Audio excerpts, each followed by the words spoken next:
Bhagavad Gita chapter 4 verse 23। अनुवाद translation.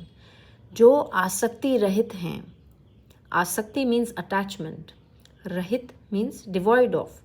जो आसक्ति रहित हैं, those who are devoid of material attachment, मुक्त हो गए हैं, हैव बिकम लिबरेटेड और हैव बिकम फ्री। जिनका चित्त, हुज माइंड, ज्ञान में स्थित है, ज्ञान में मीन्स इन नॉलेज, स्थित है is situated.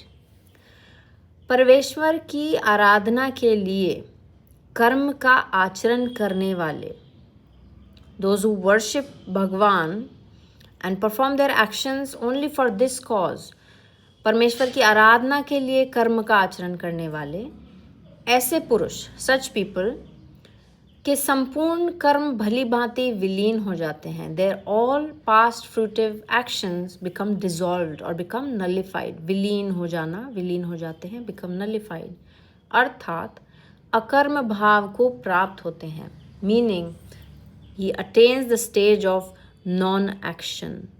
Let's read the entire meaning of this verse in Hindi. जो आसक्ति रहित हैं, मुक्त हो गए हैं, जिनका चित्त ज्ञान में स्थित है, परमेश्वर की आराधना के लिए कर्म का आचरण करने वाले ऐसे पुरुष के संपूर्ण कर्म भली भांति विलीन हो जाते हैं, अर्थात अकर्म भाव को प्राप्त होते हैं। सारांश वृत्ति। Let's read some commentary on this. यज्ञ का लक्षण आगे बताया जाएगा।